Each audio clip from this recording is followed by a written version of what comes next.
यति बेला म नयाँ प्रसङ्गको साथमा उपस्थित भएको छु र आज एउटा प्रसङ्ग के छ भने हाम्रो यस पाकुरी माविमा विगत लामो समयदेखि अध्यापन गराउँदै आउनुभएका शिक्षक सुभाष आचार्य सरको प्रावि तृतीयमा दाङ जिल्लाबाट चाहिँ नाम निस्केको छ र उहाँ चाहिँ अब छिटै यहाँ स्कुलबाट अन्यत्र जानुहुनेछ। त्यसको लागि सुभाष सरसँग केही आफ्ना विभिन्न चाहिँ आफ्नो सङ्घर्षका कथाहरू उहाँबाट केही हामी केही चाहिँ पाउँछौँ कि भनेर यो भिडियोमा म सुभाष सरलाई जोइन गर्दैछु।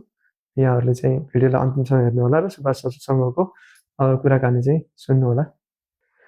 सुभाष सरलाई स्वागत छ यो चाहिँ इन्टरभ्यू सेसनमा र सर्वप्रथम चाहिँ बधाई छ यहाँलाई। प्रावि चाहिँ तृतीय फाइनली सरकारी जागिर खानुभएको छ। सरलाई धेरै धेरै स्वागत गरेँ र सरसँग चाहिँ केही यहाँको अनुभवहरू पनि सेयर गर्न चाहिँ। सर्वप्रथम सर चाहिँ ठ्याक्कै हजुरको जन्म चाहिँ कहाँ भयो, कुन ठाउँमा भयो? मेरो जन्म चाहिँ अब पहिलेको भन्दाखेरि दाङ जिल्ला लालमटिया गाविस वार्ड नम्बर 7 थियो भने हाल चाहिँ हाम्रो राप्ती गाउँपालिका वार्ड नम्बर 2 बराखुट्टी।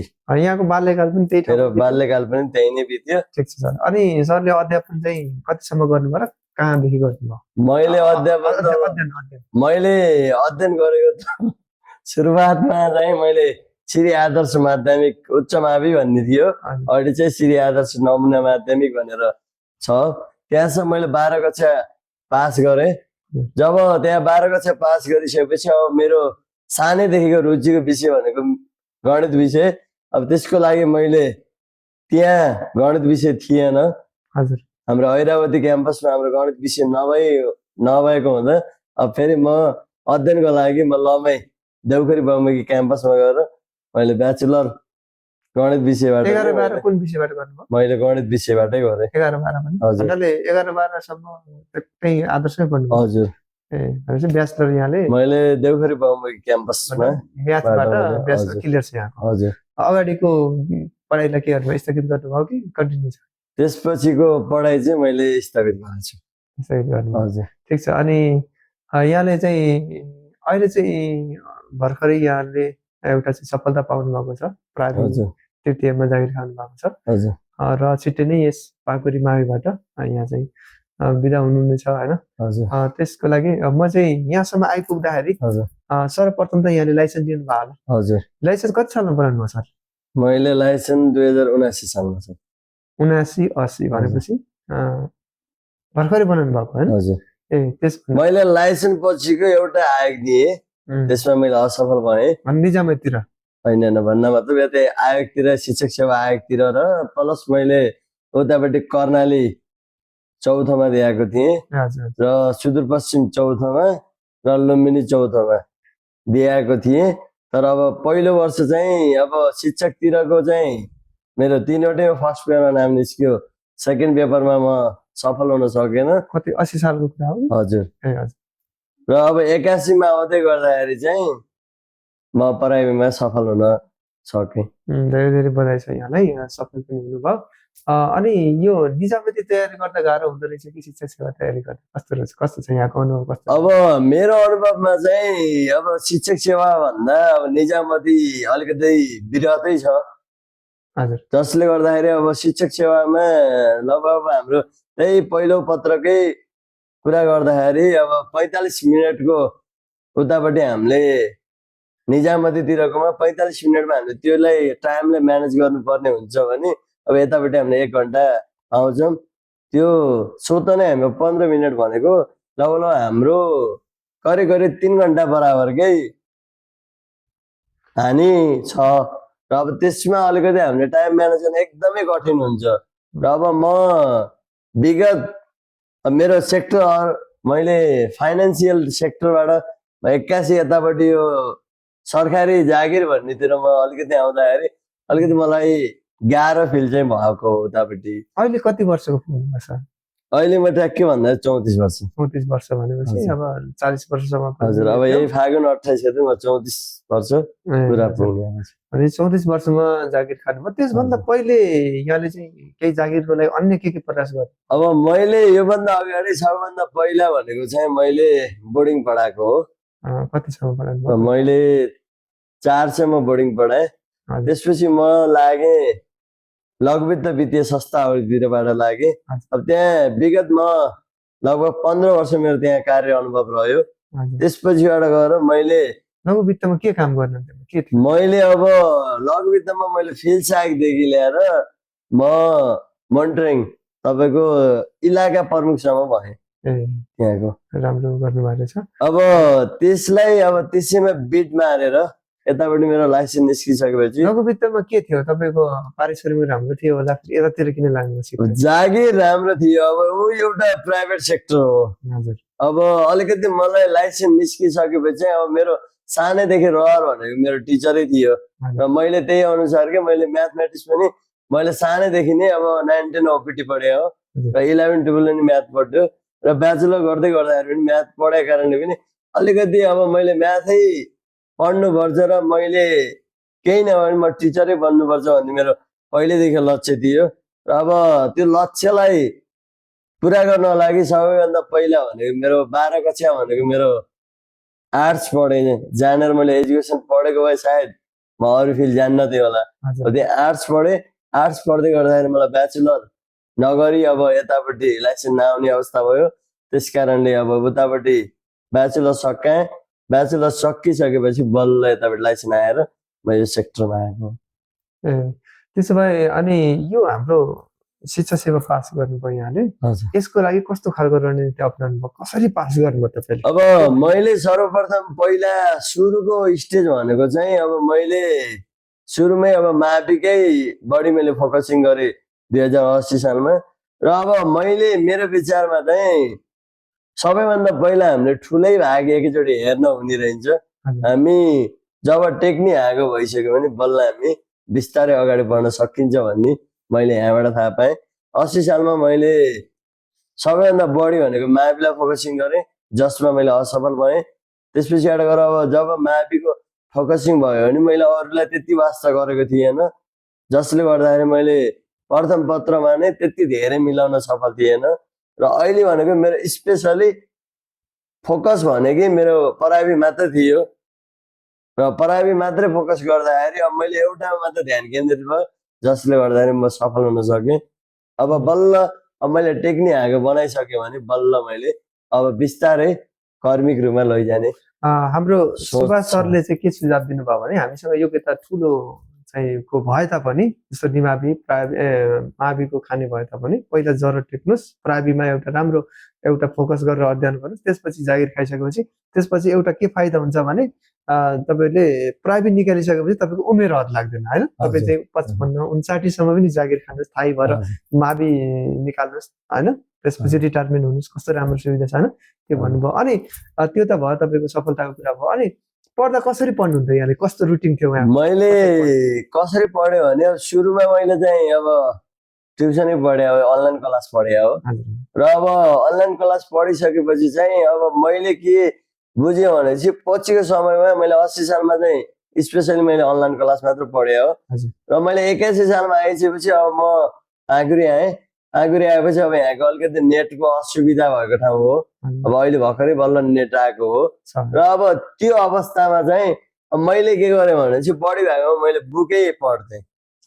तपाईँको बुकै पढ्ने र फर्स्ट पेपरको लागि जति सक्यो बुकमा भएका दिन क्वेसन आन्सरहरू हुन्छ मोडल सेटहरूबाट मैले प्र्याक्टिस गर्थेँ। र सेकेन्ड पेपरको लागि चाहिँ मैले स्पेसली नै आफूले मजासँग आफै क्वेसन बनाउँथेँ। 3 घन्टा मजासँग आफ्नो घडी हेर्थेँ। 3 घन्टासम्म मैले जसरी इक्जाममा लेख्छु त्यसरी नै मैले लगभग मैले एउटा कपी नै भरेको छु। धेरै मेहनत गर्नुभएको छ यहाँले र सफलता पनि पाउनुभयो। अनि सरलाई चाहिँ मैले यहाँ पाकुरी आइसकेपछि भन्नुभयो, अनि म पनि तपाईँभन्दा पछि नै आएँ क्या सरले भयो। हजुर चाहिँ पाकुरी माविमा कुन पोस्टमा कति बेला आउनुभयो ठ्याक्कै भन्नुहुन्छ दर्शकलाई? म चाहिँ पाकुरीमा तपाईँको विगत 2080 सालमा म यहाँ आएको हो। र मैले यहाँ आउँदै गर्दाखेरि चाहिँ म मावि शिक्षक सङ्घीय अनुदानमा गणित शिक्षकको रूपमा म आएको छु। अनि यहाँ पढाउँदै गर्दा यहाँलाई कस्तो भइरहेको छ, यहाँको सपोर्ट कतिको मिलेछ, अनि यहाँको अन्य शिक्षकहरूसँग कस्तो मित्रता कस्तो छ सम्बन्ध? मैले अब यहाँको लगभग अब म यहाँ एउटा पाकुरी आइसक्दाखेरि यहाँको एकदमै मलाई एकदमै राम्रो सपोर्ट भएको हो। किनभने मलाई हरेक कुराहरूमा ल है सर तपाईँले नि जागिर खानुपर्छ, तपाईँ जस्तो मान्छे जागिर खानुपर्छ भनेर उहाँहरूले हौसला दिइरहनुहुन्थ्यो। र अब जस्तो बिदाका कुराहरू भन्दाखेरि पनि ल सर अब मेरो यस्तो ऊ छ भन्दाखेरि अब होइन बिदा पाइन्न यताउता भन्ने कुराहरू पनि कहिले पनि भएन। अब साथीहरूबाट नै होइन तपाईँ यहाँले जस्तो आफूले जो पाउनु पर्ने बिदाहरू छ त्यसमा हजुर। सौर्य मार्फत बिदा पाउनुभयो लिनु हजुर। र अब उहरू सहकर्मी साथीहरूबाट नि अब तपाईँ जतिको मान्छेले एकैचोटिमा हरेस खान हुँदैन। जस्तो म पहिलोचोटि म असफल हुँदाखेरि त जे भए पनि मान्छेलाई एउटा होप बनाएको मान्छेले अब एउटा अलिकति असफल हुँदाखेरि जानेर पनि मान्छे अलिकति नरमाइलो त लाग्छ नै। त्यो नरमाइलोमा पनि उहाँहरूले मलाई झन् थप ऊर्जा दिनुभयो र जसले गर्दाखेरि म झन् सफल हुन मैले सकेँ। यहाँको टिमप्रति एकदमै म आभारी छु। सरलाई चाहिँ जस्तो हामी यहाँ यो त हाम्रो इन्टरभ्यू होइन, हामी सामान्य वार्तालाप हो। हजुरको यो अन्तिममा जो सेकेन्ड पेपरमा पनि नाम आइसकेपछि त्यहाँ सर्ट लिस्ट आइसक्यो, त्यसमा चाहिँ तपाईँलाई के अरे इन्टरभ्यू जान दिन पर्ने थियो र त्यसमा इन्टरभ्यूको अनुभव छोटो सुनाइदिनुहोस् कस्तो रह्यो? मलाई इन्टरभ्यू फेस गर्दा कतिको गाह्रो हुँदो रहेछ, उहाँहरू सरहरू कतिको समय भएर बोल्नु हुँदो रहेछ या अलिकति समस्यामा पार्नु हुँदो रहेछ, या तपाईँले कस्तो अनुभव रह्यो त्यो प्राइभेट शिक्षक बन्दाको इन्टरभ्यू थोरै सुनाइदिनुहोस्। मलाई चाहिँ अब बाहिर हेर्दाखेरि चाहिँ ओ के नै होला जस्तो के नै त्यहाँ घर भित्र गएर के नै होला भनेर मलाई त्यो फिल भएको मलाई पनि। अब जब म अब हाम्रो इन्टरभ्यू रूपन्देहीमा थियो, रूपन्देही समन्वयमा, त्यहाँ जाँदै गर्दाखेरि चाहिँ अब मलाई भित्र छिर्दासम्म पनि मलाई त्यति डरको फिल भइरहेको थियो। जब म भित्र गएँ सरहरू 3 जना सरहरू मात्रै हुनुहुन्थ्यो। उहाँहरूले एकदमै मजाले एउटा पारिवारिक वातावरणसित उहाँहरूले वातावरण बनाउनु भएको थियो, फिल त्यति राम्रो बनाइदिनु भएको थियो। उहाँहरूले मलाई सुरुवातमा नै मेरो परिचय सोध्नुभयो, त्यस पछाडि गएर हाम्रो एउटा पारिवारिक माहौल हुँदै उहाँहरूले विषयवस्तुमा प्रवेश गर्नुभएको थियो। एकदमै राम्रो। जे होस् हामीले जति सोच्छौँ हामीलाई जस्तो बाहिरमा हेर्दाखेरि के नै हुन्छ, उहाँ त के नै गर्छ, ऱ्याप्ती पार्छन् भन्ने जति हामीले बाहिरमा सुन्नमा आउँछ त्यो चाहिँ त्यो माहौल चाहिँ हुँदैन। त्यहाँभित्र हामीलाई अलिकति हाम्रो पारिवारिकै माहौल त्यहाँ सिर्जना हुन्छ। अवश्य पनि अब म पनि यो चाहिँ इन्टरभ्यू फेस गरिसकेको मान्छे हो र जो मान्छे इन्टरभ्यू लिनेवाला हुन्छ उहाँहरू एकदमै विज्ञ हुनुहुन्छ, त्यस कारणले हरेक कुरामा संयम भएर सरल तरिकाले पेस हुनुहुन्छ, कसैले पनि डर मान्नुपर्ने कुरा होइन। त्यसपछि अब चाहिँ सर अब यो अहिले चाहिँ के अरे फागुनको 22 गते भयो, लगभग 1 महिनाभित्र तपाईँको चाहिँ पोस्टिङ हुँदैछ होइन अर्को ठाउँमा। यहाँहरू सम्पूर्ण चाहिँ आफ्नो प्रक्रिया पुरा गरेर पोस्टिङ गए पनि हामी साथीहरूलाई लगायत यस विद्यालयमा चाहिँ माया नमान्नु होला।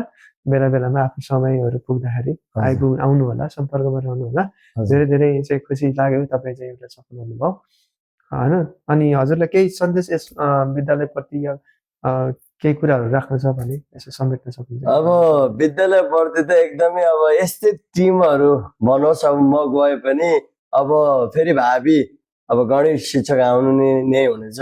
जस्तो मलाई यो पारिवारिक एउटा लगभग मलाई घरदेखि यहाँ आएपछि घरको मलाई फिल भयो कि जस्तो हाम्रो घरमा हुन्छ नि, जस्तो सपोर्टदेखि लिएर हरेक कुराहरूमा सबै कुराहरू जस्तो हाम्रो यहाँ पारिवारिक फिल भएको छ। त्यो अनुसारको सधैँभरि यही नै कायम रहोस् भन्ने मैले चाहन्छु। र अब शिक्षक सेवा आयोग तयारी गर्नेलाई पनि त्यति साह्रो होइन, म सक्दैन कि भनेर हरेस नखानु होला। असफलता नै सफलता। मैले पनि एकचोटिमा 3वटैमा मैले असफलता खाएर मैले बल्ल सफल पाएँ। अब होइन म त सक्दैन क्या हो भन्ने तरिकाले भन्दा पनि सकिन्छ, यो सहजै हो, सबै हामी जस्तै मान्छेले त खान्छन् भन्ने तरिकाले गर्नु होला। र सेकेन्ड पेपरमा चाहिँ अलिकति मैले के बुझेँ भनेपछि फर्स्ट पेपरमा नै अलिकति दबाउनु पर्ने हुन्छ। र अब सेकेन्ड पेपर कस्तो पेपर आउँछ भन्नेमा डिपेन्डमा चाहिँ जस्तो हाम्रो जति छोटो अवधि, जस्तो हाम्रो फर्स्ट पेपरको परीक्षा र सेकेन्ड पेपरको परीक्षा जति नजिक हुन्छ त्यति हामीलाई इजी क्वेसन हुन्छ, त्यति हामीलाई हार्डका पेपर आउँदैन। र जति हाम्रो डिफरेन्स बढी हुन्छ। जस्तो अब फर्स्ट पेपर र सेकेन्ड पेपरको जति समय ढिलो हुन्छ त्यसमा अलिकति हामीलाई घुमाएर क्वेसन आउँछन्। जस्तो अब हाम्रो अलिकति 80 साल र 81 सालको अलिकति हामीले अनुभव गर्दाखेरि 80 सालमा अलिकति हाम्रो 3-4 महिना नै हाम्रो ग्यापिङ थियो। त्यो हुँदाखेरि अलिकति हाम्रो क्वेसनहरू पनि अलिकति क्वेसन त हामीले पढेकै हुन्छ तर अलिकति हामीलाई के थियो भने खालको बनाइदिन्छ, अलिकति हाम्रो क्रिएटिभ खालको खोजेर थियो त्यसले क्वेसनले। र अब हाम्रो 81 सालमा आउँदै गर्दाखेरि चाहिँ कस्तो थियो नि, हाम्रो सर्टेन टाइम त जम्मा 1.5 महिनाकै हो थियो। र 1.5 महिनामा हुँदाखेरि चाहिँ हामीलाई के थियो भने सिधा सिधा क्वेसन थियो, हामीलाई आन्सर लेख्ने भने अब त्यति हामीले बुझ्न पर्ने कन्डिसन। जस्तो हाम्रो के हो कि भने कन्फ्युजन क्वेसन दिएन।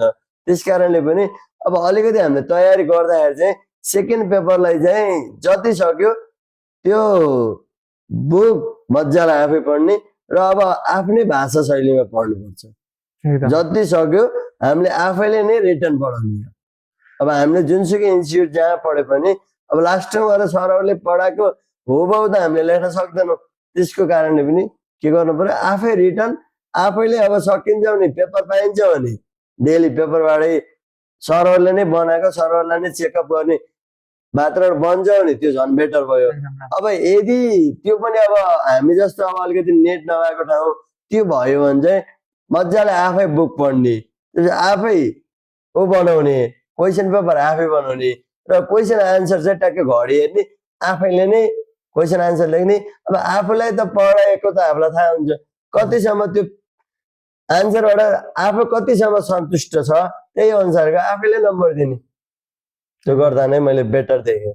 धेरै एकदमै राम्रो सुझाव पनि दिनुभयो। मैले पनि आफूले गर्दाखेरि चाहिँ लगभग बुकहरूमा पनि केही कुराहरू चाहिँ अलिक अस्पष्ट हुँदो रहेछ। 1-2वटा बुकलाई कम्पेयर गरेर हेर्ने, यो कुरा सत्य हो कि सही हो कि भनेर इन्टरनेटमा पनि खोज्ने र अनलाइनको यहाँसँग चाहिँ सुविधा छ भने अनलाइन पनि ल्याउनुहोस् र आफ्नो चाहिँ नोट ह्यान्ड्स नोट आफै बनाउनु होला। आफ्नो सूत्र अनुसार आफ्नो तरिकाले आफ्नो जीवनसँग मेल गराएर त्यसलाई चाहिँ पढ्नु होला। म त्यसै गरेर पास भएको र प्रावि चाहिँ यहाँले गरिसक्नुभयो। अब अगाडि केही टार्गेट छ कि यहाँ गर्नुपर्ने अझै? अब टार्गेट त अब मान्छेको स्वाभाविकै अब त्यो टार्गेट त मान्छे हो। मान्छे भइसकेपछि हामीले केही न केही जीवनको लक्ष्य बनाउनै पर्ने हुन्छ। अबको टार्गेट भनेको अब मैले यो वर्ष चाहिँ मैले केहीमा पनि फर्म भरेको छैन। अब मैले यो वर्ष चाहिँ ल मैले माइन्ड फ्रेसै राख्ने मेरो सोच छ। र अर्को वर्षदेखि चाहिँ अलिकति माविलाई टार्गेट गराउने हो कि भन्ने सोच चाहिँ बने। एकदमै राम्रो सोच राख्नुभयो। मान्छेले जति बेला पनि सङ्घर्ष गर्न छोड्नु हुँदैन र आफ्नो अध्ययन पेसा लगायत नयाँ सिक्ने कुरामा कहिले पनि पछि पर्नु हुँदैन। निरन्तर जीवन भनेकै सिकिराख्ने पर्ने कुरा हो र सिक्दै जाने हो र त्यसपछि सफल हुँदै जाने हो। र सरलाई चाहिँ फेरि पनि एकदमै राम्ररी चाहिँ समय दिनुभयो यो चाहिँ इन्टरभ्यूको लागि, हामीसँग वार्तालापको लागि। त्यसको लागि विशेष धन्यवाद दिन चाहन्छु। र यहाँ जुन स्कुलमा भए तापनि त्यहाँ पक्कै पनि आफ्नो न्यायोचित तरिकाले आफ्नो कार्य सम्पादन सम्प्रेषण जे हो आफूले चाहिँ गर्नुहुनेछ भन्दै यहाँको चाहिँ थप प्रगतिको कामना सहित चाहिँ यहाँलाई सफल कार्यकालको शुभकामना सहित धन्यवाद दिन चाहन्छु। धन्यवाद सर। हस्, नमस्कार सर। हस्। यो चाहिँ इन्टरभ्यू सुनेर यहाँहरूलाई के कस्तो प्रतिक्रिया मनमा उब्जेको छ सबै चाहिँ यहाँहरूले मलाई बताइदिनु होला, कमेन्ट गर्नु होला। र नयाँ अरू कुन टपिकमा चाहिँ केही यस्तै खालका प्रसङ्गहरू चाहिएको छ भने त्यो पनि भन्नु होला यहाँहरूलाई, त्यो पनि म दिनेछु। मेरो च्यानललाई सब्सक्राइब गर्नु होला। यदि फेसबुकबाट हेर्नुहुन्छ भने फेसबुकलाई चाहिँ फलो गर्नु होला र हाम्रो यो टिकटकतिर पनि फलो गर्नु होला। हस्, नमस्कार।